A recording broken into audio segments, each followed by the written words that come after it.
Send, yes, there we go. It is broadcasting.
Good morning.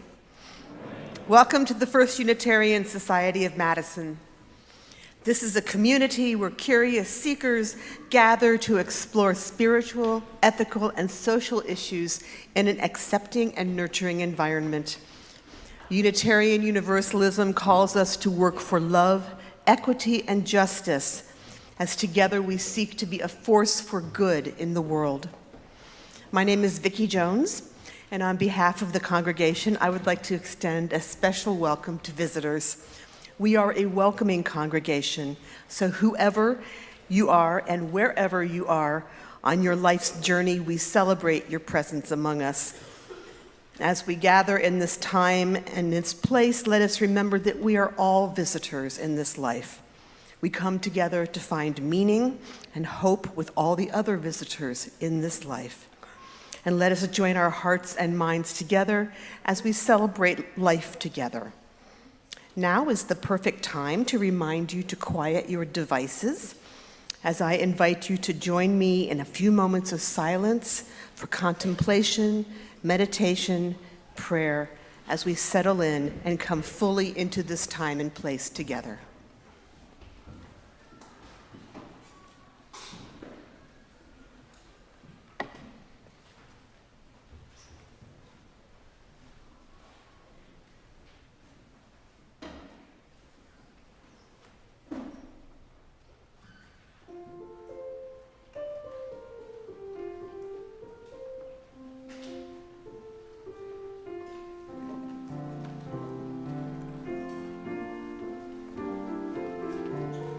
Let us rise in all the ways that we do and join our hearts and voices together on hymn 57. All beautiful the march of days as seasons come and go. The hand that shaped the rose hath wrought the crystal of the snow, hath sent the hoary frost of heaven, the flowing waters sealed, and laid a silent loveliness on hill and wood and field. O'er white expanses sparkling clear, the radiant morns unfold, the solemn splendors of the night burn brighter through the cold. Life mounts in every throbbing vein, love deepens round the hearth, and clearer sounds the angel hymn, goodwill to all on earth. O thou from whose unfathomed law the year in beauty flows, thyself the vision passing by in crystal and in rose. Day unto day doth utter speech, and night to night proclaim, in ever-changing words of light, the wonder of thy name. As we continue with the opening words, remaining standing for our chalice lighting, let us reach the place of self, the place that is not alien to truth. Let us wash over with peace and serenity, with fierce longing for light and heart, with living strength flowing in our veins, bring ourselves into fearlessness and into trust. May we join our voices together in the chalice lighting words written by Leslie Takahashi, as together we say, all that we have ever loved and all that we have ever been stands with us on the brink of all that we aspire to create: a deeper peace, a larger love, a more embracing hope, a deeper joy in this life we share. I invite you to turn to each other and offer a warm greeting. Good morning. Glad you're here. Thank you, Vicki.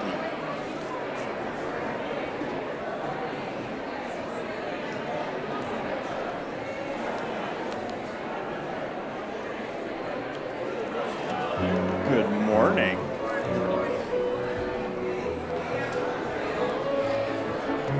All invited to come forward for our time together. Come one, come all. Anyone who wants to come up? Good morning, good morning.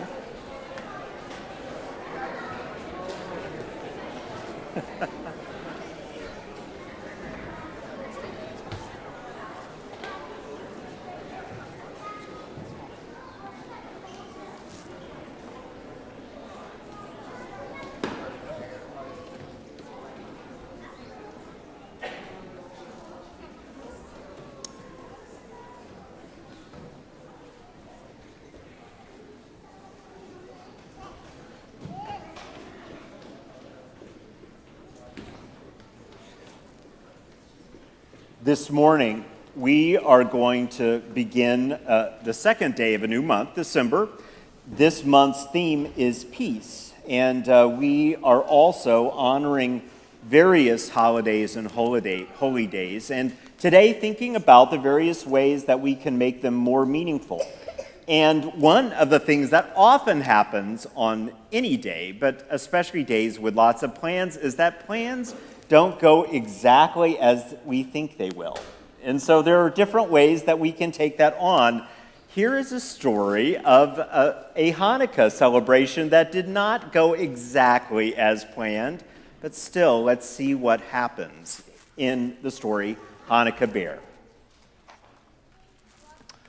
Old Bear awoke from his winter sleep. He poked his nose outside his den.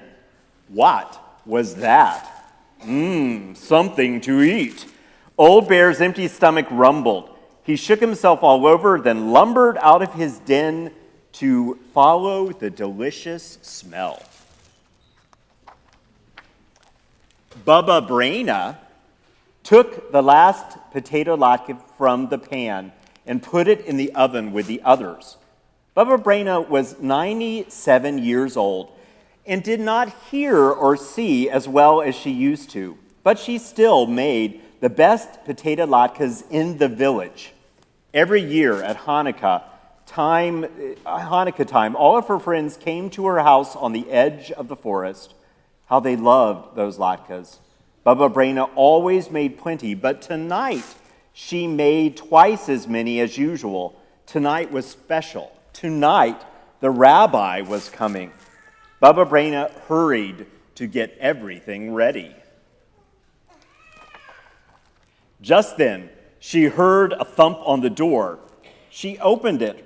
"Rabbi, you're here early. How nice to see you." "Grumph," growled the old bear. "Happy Hanukkah to you too. Please come in." Old Bear walked into the house with a little help. "I'll take your coat, Rabbi." "My, how thick it is." Bubba Braina tugged at the old bear's fur. Old Bear growled, "Grrr." "Oh, you want to keep your coat on? Well, that's all right. It is kind of chilly in here." Old Bear's nose twitched. "Rumph." "Thank you, Rabbi. How kind of you to say that. The latkes will taste even better than they smell." Old Bear followed his nose to the oven. "Rawr." "Rabbi, I'm surprised at you. You know we don't eat until we light the menorah." "Grrr." "That's all right. I know you were teasing. I'll light the candles. Will you say the blessing?" "Rumph." Bubba Braina struck a match and lit the shamus candle. Then she lit the one for the first night. Old Bear muttered and growled, Rumph, growl, grrr. Who kept us alive and sustained us and enabled us to reach the season. Oh, Rabbi, you say the blessing so well. Baba Braina sat down at the table. Old Bear sat beside her. Let's play dreidel. We'll use these nuts. Old Bear cracked one with his teeth. Rabbi, you won't have any nuts for the game if you eat them. Rumph, growled Old Bear. Don't worry. I have plenty of nuts if you need more. Baba Braina spun the dreidel. It stopped on the letter Gimel. I win! Baba Braina swept the nuts into her apron. Roar, Old Bear growled. Don't be angry, Rabbi. It's only a game. She tossed him a nut. Old Bear begged for more. No, Rabbi, no more nuts. It's time for dinner. Baba Braina opened the oven door and took out the platter piled high with steaming potato latkes. Old Bear sniffed the latkes as she set them on the table. Do you prefer sour cream or jam? Baba Braina asked. Roar, growled the bear. Jam, I thought so. Baba Braina smeared the 5 big latkes with jam and stacked them on Old Bear's plate. Old Bear gobbled them down.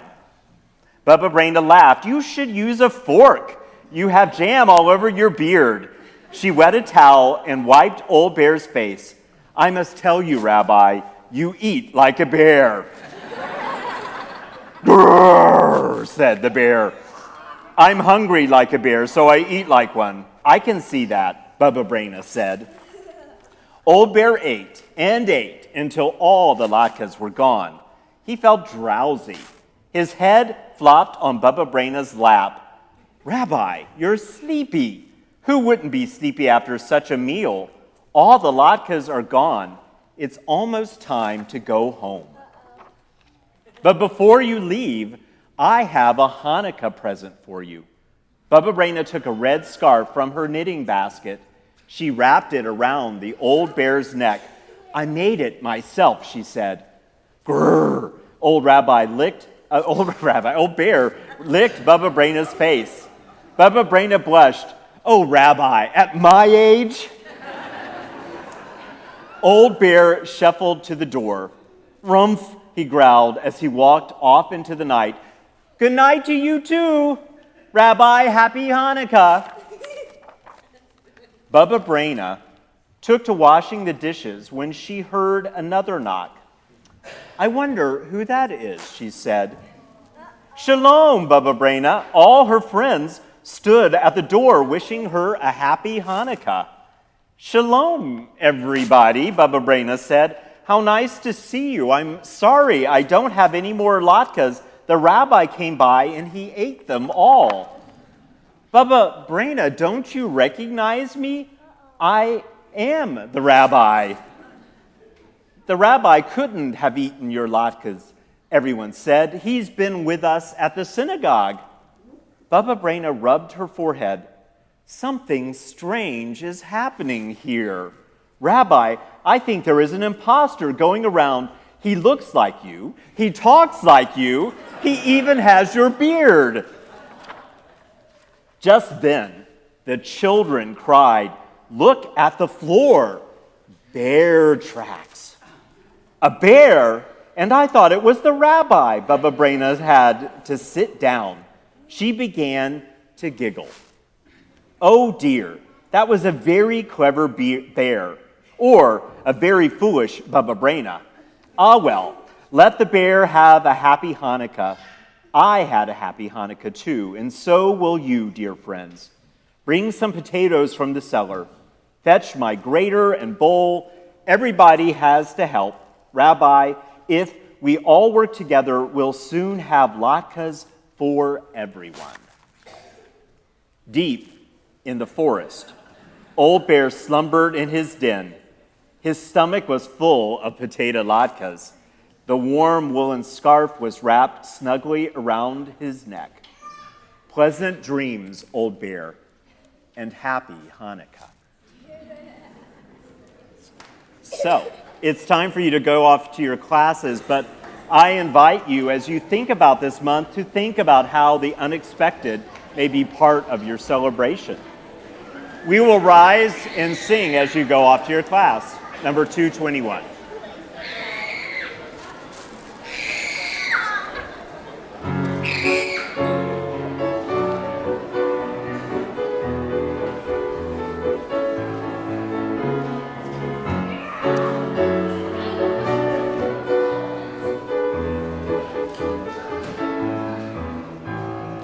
Light one candle for the Maccabee children, with thanks that their light didn't die.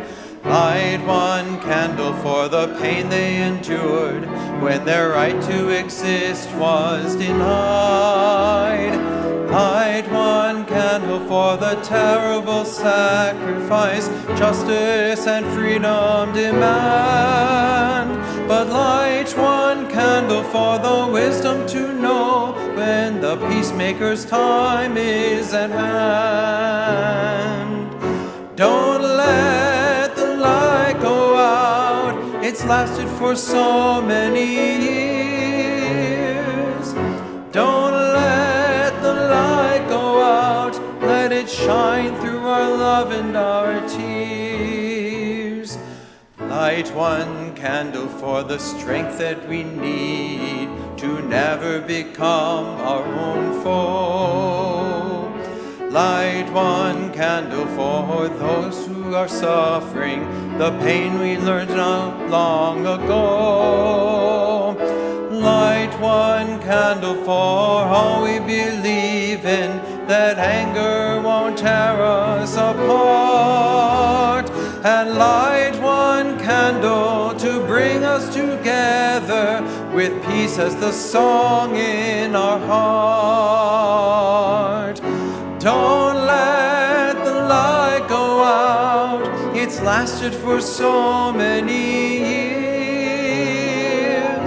Don't let the light go out, let it shine through our love and our tears. What is the memory that's valued so highly? We keep it alive in that flame. What's the commitment to those who have died when we cry out they've not died in vain? Have we come this far always believing that justice would somehow prevail?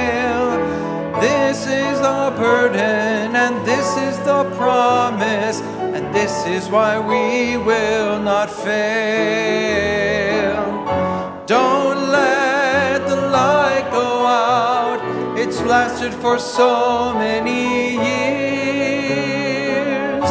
Don't let the light go out, let it shine through our love and our tears.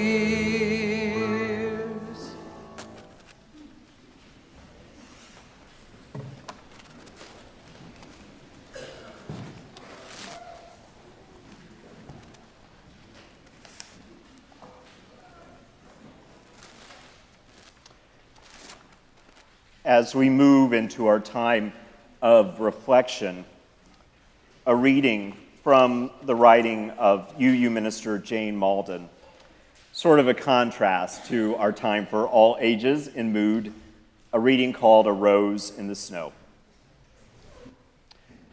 The year my brother died, my family tried to pretend our sorrow wasn't real, and we kept all our regular Christmas traditions. Although we were crazed with grief, we tried to fake it, and were all miserable. Later, when my father died, my mother decided we should take a trip for the holidays instead of staying home and being overwhelmed by memories. But it won't be like Christmas, my teenaged brother protested. It can never be like it has been before, replied my mother. Concord, Massachusetts was our destination. We checked into the historic Concord Inn on the public square and spent 3 days exploring the wintry village. We walked across the bridge from which the shot that was fired that was heard round the world. We discovered paths in the snow around Emerson's house and the Alcott house. We slid across the ice on Walden Pond. It was a wonderful adventure, but at the same time, we were all unhappy. We spent Christmas Eve in the Inn's pub, and I was not alone in crying myself to sleep that night. Early on Christmas morning, my mother and I rose at dawn. Leaving my brother asleep, we slipped out for a walk. It was a frosty but clear morning. A fresh layer of snow had utterly muffled the town. For deep, unspoken reasons, we headed up a hill to the old cemetery where many great authors and American leaders were buried. We were looking for the grave of poet Henry David Thoreau. The dirt walkway up the hill was quite steep and coated in thick ice. We pulled ourselves up to the top, hand over hand, using the iron handrail. And as we reached the summit, the steam of our breath appeared to be the only lively warmth in the chilly, pink dawn. After a search, we spied Thoreau's grave, a large tombstone cresting out of a snowdrift.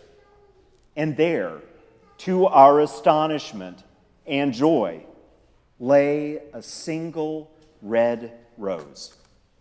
No one else was in sight, but some lone soul had made his or her pilgrimage in the first light of Christmas Day to salute that free spirit. My family no longer does Christmas as we once did. Each year is now unique, and I like it that way. I have fewer expectations of Christmas and enjoy myself more.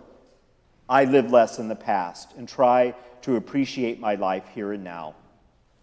Let go of what Christmas should be and try to live it in your own way. You may find joys where you least expect them. A red rose in the snow.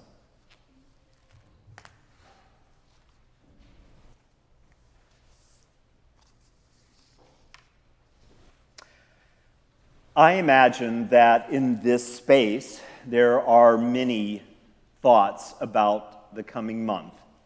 I do not assume that you celebrate any particular holiday or any of them. But nonetheless, this time is full of often intense feelings, a lot of events to decide what we will do with. I've found over the years that it is especially helpful as Unitarian Universalists for us to spend some time thinking thoughtfully about moving into this month, being more intentional, because certainly there will be a lot of ways of framing December that will not be helpful to us. And yet, there is something very ancient that flows underneath this time, ingrained in this hemisphere in winter itself, and in so many ways alive in the spirit of the holidays and holy days that are part of the coming weeks. At its very essence, there is an intent that lives that is essential to our spirits, I believe. As Max Kutz writes, when love is felt or fear is known, when holidays and holy days and such times come, when anniversaries arrive by calendar or consciousness, when seasons come, as seasons do, old and known but somehow new, when lives are born or people die, when something sacred is sensed in soil or sky, mark the time. Respond with thought or prayer or smile or grief. Let nothing living slip the fingers of your mind, for all these are holy things that we will not, cannot find again. There are important offerings in this month, and they come both from the various holidays and winter itself. Human beings have long been awestruck by the full range of the experience of winter. The ancient Romans wrote about the spiritual aspects of the winter month at great length. The Sufis explored the various images of the cold and how it translates into the soul in their philosophic poems. At various times, I've reflected in congregations on the substantial themes around life and death reflected in the realities and writings and imagination about winter. And yet, so many of us do as much as possible to separate ourselves from that very primal power in our lives, and understandably so. Over and over again, winter's poets and creative sages have had us gazing into the distance of the dark winter in search of something. And we ultimately hope that what we find would offer transformation and new beginnings. But often, it also calls us into long, cold nights. Madeleine L'Engle wrote, A few years ago, I went with children to the planetarium, and I was fascinated to hear the lecturers say that primitive people used to watch the sun drop lower on the horizon in great terror because they were afraid somewhere in them that one day it was going to go so low that it would never rise again. They would be left in unremitting night. There would be weeping and wailing and gnashing of teeth, and the terror of the great darkness would fall upon them. But then, again and again, just as it seemed that there would never be another dawn, the sun would come back. Each day it would rise higher and set later. She concludes, somewhere in the depths of our unconsciousness, we share that primordial fear. And where there is the first indication that the days are going to lengthen, our hearts too lift with relief. The end has not come. Joy is part of our lives. And so, a new year makes its birth known. I do believe that somewhere in the fabric of our humanity, there is still that primal power. And as we approach winter, I think all of us have a mixture of feelings, and that is appropriate. Because winter is hard, especially in this part of the world. The snow, the ice, the cold, and the holidays are that mixture as well. Some years in particular, when our lives are difficult, it seems as if the holidays stand in bitter contrast to what we are feeling inside. And even in the best year, the busyness and intensity of this time can be overwhelming. Well, I believe that as is true with winter and the holidays, it is also true in our lives. What I believe this time calls us to do is to remember the original intent of the holy days of this season. All of our holidays that are part of this time in some way have their origin in the idea of asking us to connect more deeply with the truth of life in all of its complexity. The holidays are meant to bring us into relationship with what is, not with what we wish is true. They ask us to see ourselves in this time in all of its range. Yes, it is true that winter is difficult, and it always reminds us sometimes of our frailty and our vulnerability. But winter is also a time when deep playfulness and joy may exist, as any spontaneous snow fight will show. It is also a time where we are asked to find our resilience. It is a time when the outside bitter cold makes the warmth of inside in the company of those we love all the more powerful, and therefore all the more difficult when that connection is not there. The holidays, the holy days, become a charade when we make them only about trying to find happy, happy, joy, joy. What they really ask us to do is to base our understanding of this time in what really is. Because the thing is, that is the place that will reveal the holy and the sacred to us. If we move into this time with the illusion of what we need to create, then we are going into it standing on a house of cards.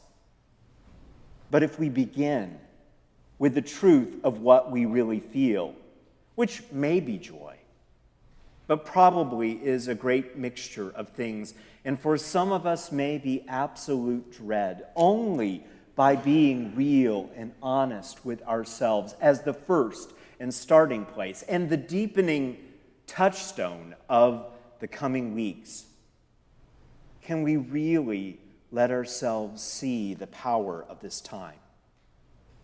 Often, what our culture will show us as the true meaning of the coming months is the absolute worst thing for us to really know what gifts are being offered. And the perfect way to ruin any deeper sense of connection with what the month of December may be about is to go to the mall and experience the clang of the crowd, the power of the gods of commerce. There is something deeper that is in the midst of this time that we are invited to. Our connections with each other need to begin with what is true. Maybe for this holiday, one of the best gifts you can do is to work on a relationship that is in a difficult place. Maybe for this month, instead of focusing so much on the overwhelming pressure of presents, think about all of the ways that you have experienced the gifts of your life and how you might return that generosity in meaningful ways. How is it that your heart and spirit are calling you to honor this time? It will probably require some quiet, some thoughtfulness, some conversation with people that you trust. But what if, for this holiday season, you began where you really are, with what was really true in your life? So I wonder what the holy days of this month will bring to you. What difference might it make if you began where you are and if you let your life guide you through this time? I believe if you let the ancient rhythms and stories of this season speak to you as you are now, they have greater power for you than you might imagine. Beyond the noisy malls, your crowded schedules, the ubiquitous overuse of holiday tunes, there is something meaningful that is very old in this season and in the world itself, just waiting to do its work, based on the truth of now and the larger truths that lead us into what matters most. What are you being called to in this holiday season? More in a moment.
Most of my adult life, I lived in the Pacific Northwest.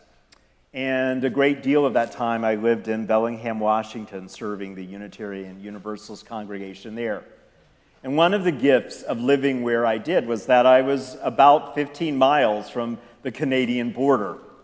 And one of my favorite things to do to instantly get me out of the grind of church work was to cross the border, park in a park and ride, and get on the SkyTrain. That would take me within minutes to one of the largest, most diverse and international cities in the world, Vancouver, British Columbia. And in moments, I would find myself truly in a different world than I was in the little town of Bellingham.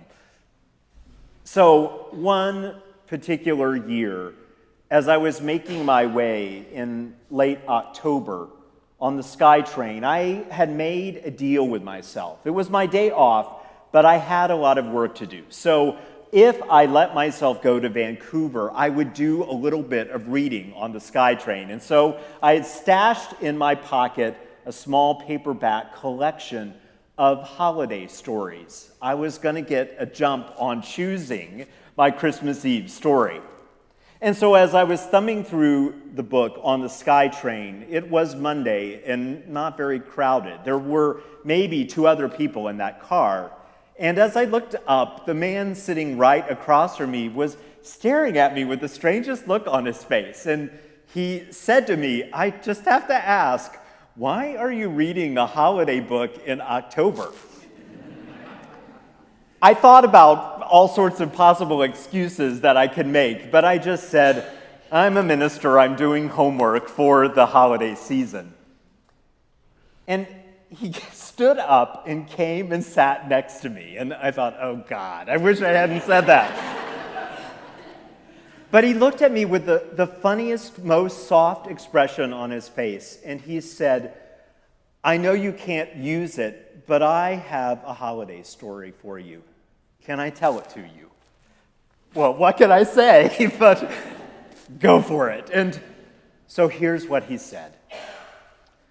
The Christmas in the midst of the post-divorce time was one of the worst times in my life.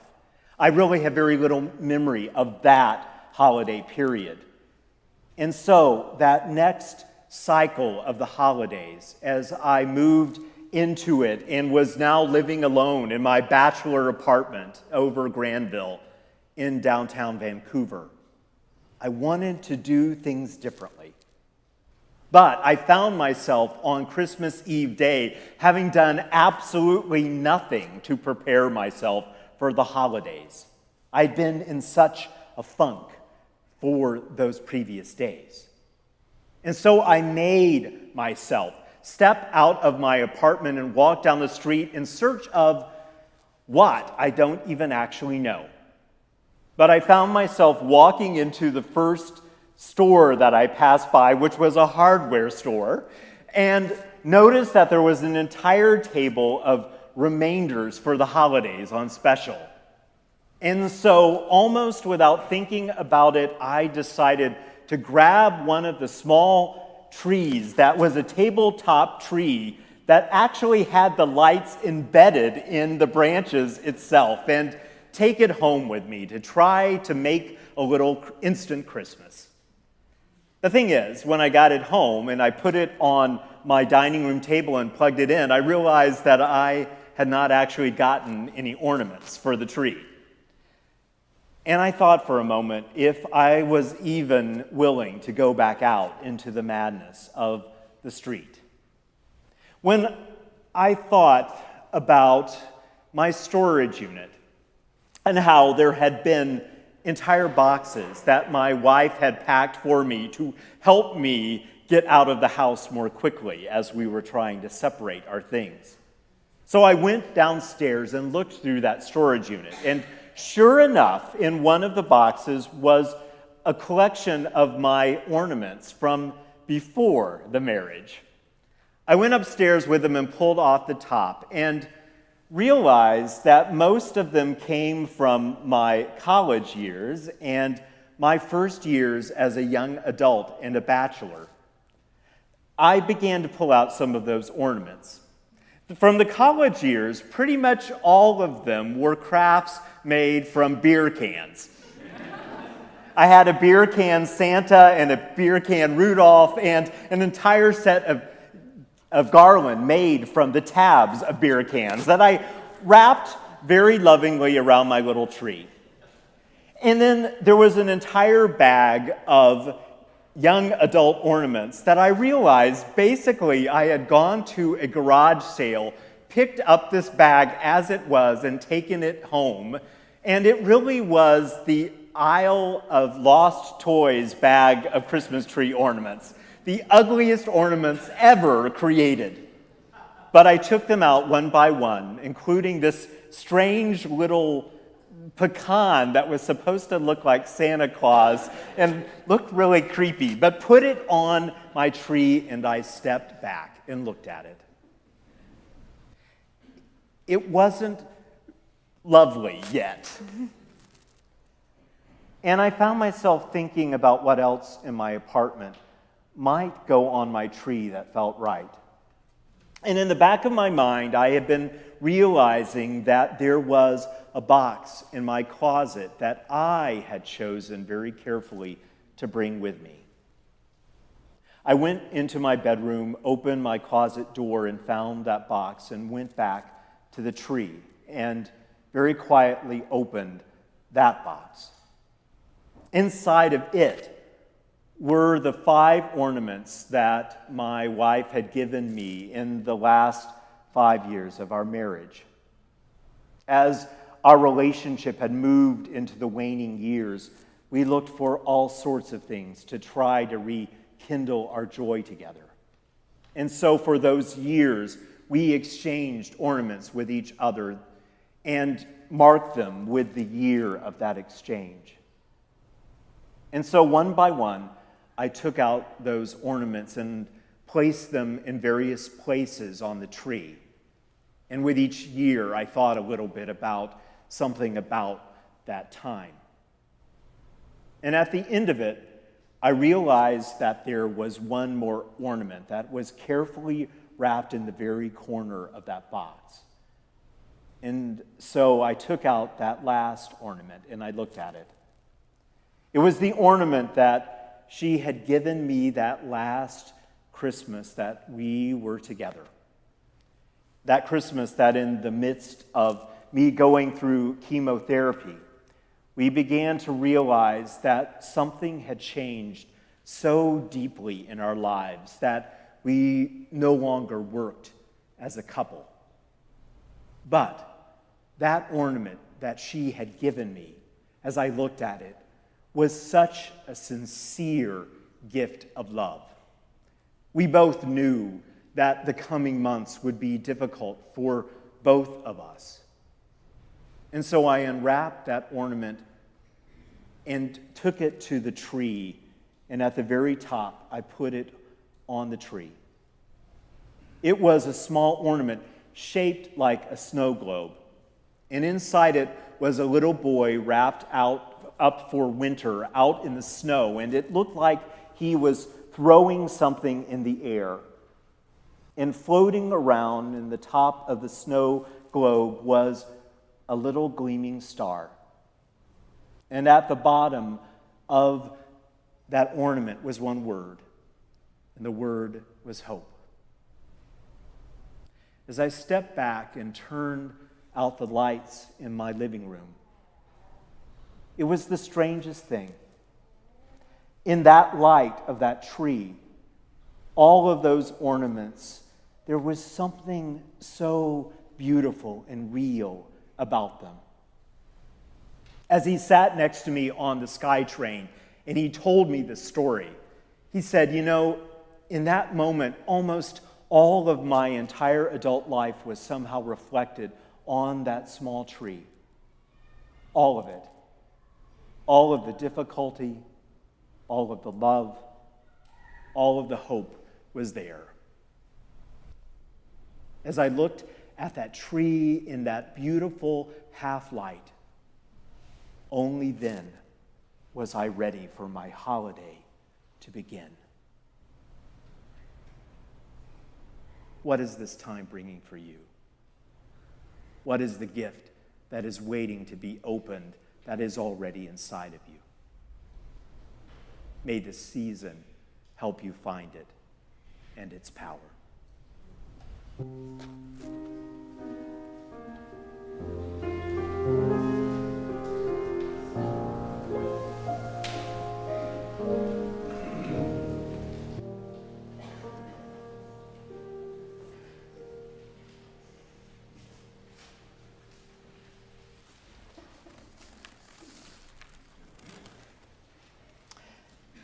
As we move into our time of offering, we are given the opportunity to practice the art of generosity. And in particular, you will note that we have the opportunity to share our offering with the road home. And we are trying a little something different in how we inform you about the various recipients of our offerings. We shortened what we have in the order of service, but if you look in your red floors, there is a longer description of the organization and what it is about. We hope by trying this, it will give you a chance to find out more about the organization. As we move into this time of offering, may you be inspired by a spirit of generosity and of love. Through that spirit, may we now give and receive together.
Our services are always shared ministry.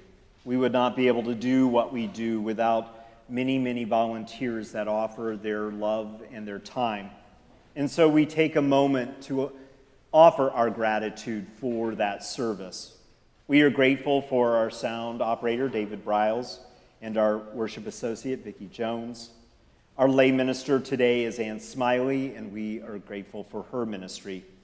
Our greeters were Corin Perrin and Claire Box, and our ushers, Liza Monroe, Dick Goldberg, and Nancy Daly. Our hospitality, especially the hospitality of coffee, is offered by Blaze Thompson and Sandra Pilch. And Dorrit Berrigan is our welcome and info table person. We are grateful for all of the ways that you serve us.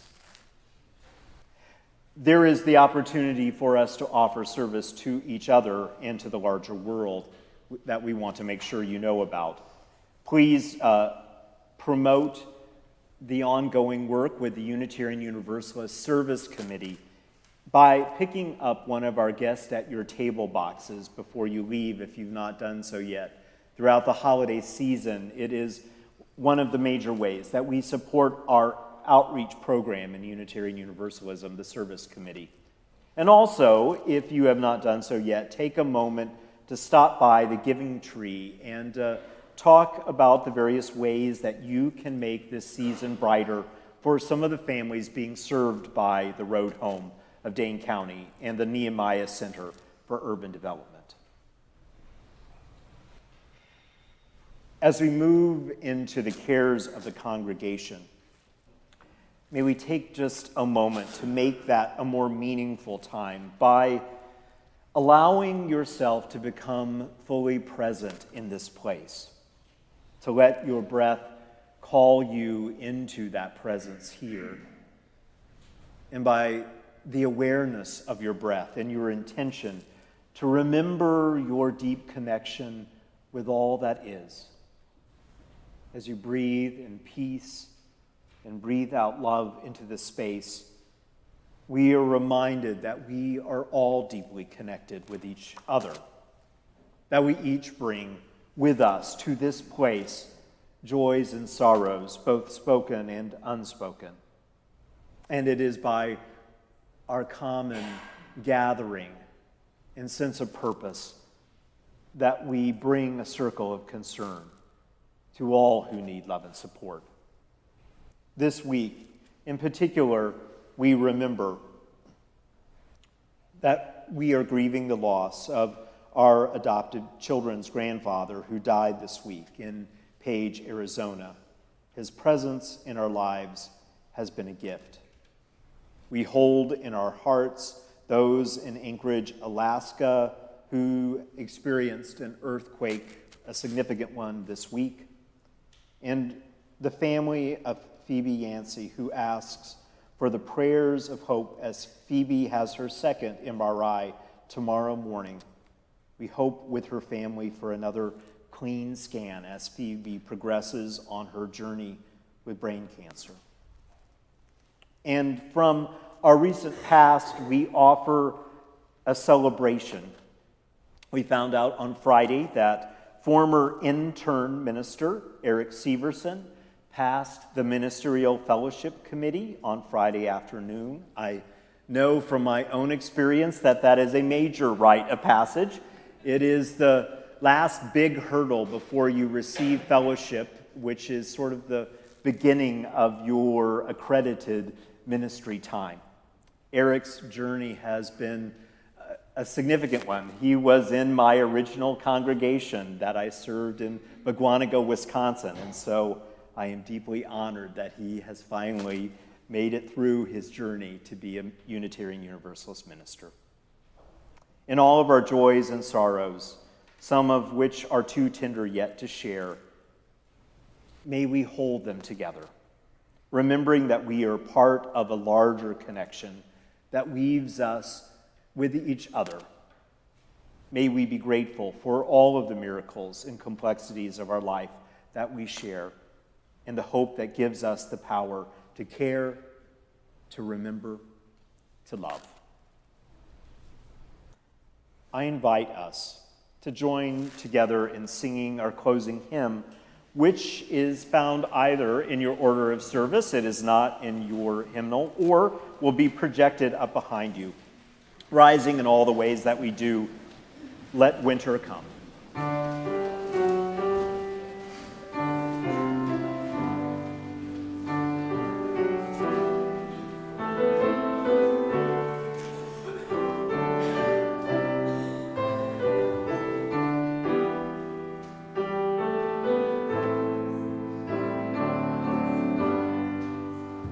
Let winter come, its story told, when days days are short and winds are cold. Let winter come, its lovely song, when evening soon and night is long. Let winter come, its great star glow on quiet city parks of snow. Let winter come, its table gleam of born again the truth of dreams. And now, as we prepare to leave this place, may the truth of your life be the place of holiness for you. May it draw you into this month. May the gifts that are present become available to you where you are. We extinguish this light, but not the light of deep wisdom, not the fire of our commitment to all that matters, not the warmth of love and compassion. These are in our lives until we gather in this place again. I invite us, before we move on into our day, to take yet another moment together in worship as we enjoy the gift of music.